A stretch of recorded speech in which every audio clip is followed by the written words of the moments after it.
So here we have our bust model. So first we're going to show you temporalis. And remember, temporalis is directly on the bone. So when you see it, this muscle on this side, this is not temporalis. And then we have our epicranius with our frontalis and our epicranial aponeurosis and our occipitalis. And then we have our orbicularis oculi. We have our zygomaticus, our rhizorius, and then here we have the buccinator, orbicularis oris, our levator labii superioris, our depressor labii inferioris, our levator anguli oris, and our depressor anguli oris. Then we have our masseter and our nasalis. And then we have our pterygoids.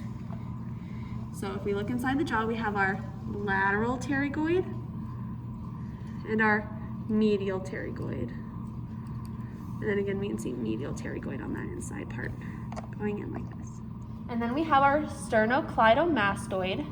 And I like to remember that it originates at the sternum and the clavicle because that's the beginning part of the name of the muscle. And then it inserts to the mastoid process. So sternocleidomastoid. And here we have our platysma. Here on the bust model, when I remove pectoralis major, you can see the external intercostals and the internal intercostals. And then you can remember external, sexternal, and then internal, like give yourself a little hug.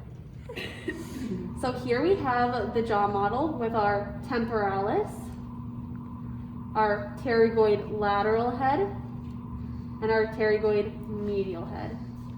Here we have a hemisection of the bust model. So first, we're going to have the anterior longitudinal ligament. And since there's an anterior, we're going to have a posterior longitudinal ligament. We're also going to have the intervertebral discs or meniscus. We can see the nuchal ligament right here, but it only goes until C7 and then it stops. So C1, 2, 3, 4, 5, 6, 7, and then it stops. So all of this is nuchal ligament. All right, here we have a pregnancy model to see the abdominal muscles. So first we have erector spinae, this big one in the back. Then we have psoas major and psoas minor. Then we have our external oblique on that outside, internal oblique, the middle one,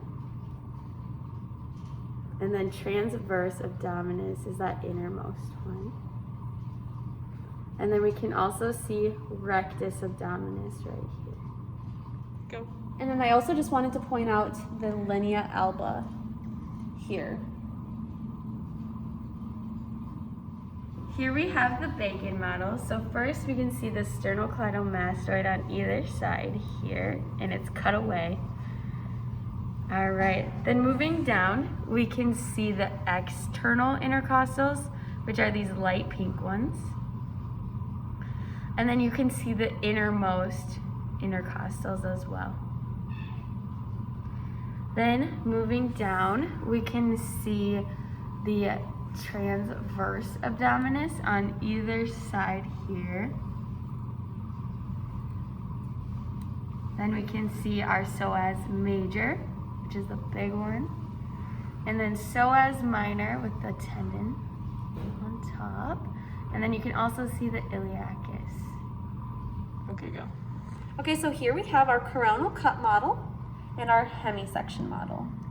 So first on our coronal cut model, we can see our temporalis on either side, our zygomaticus, our masseter,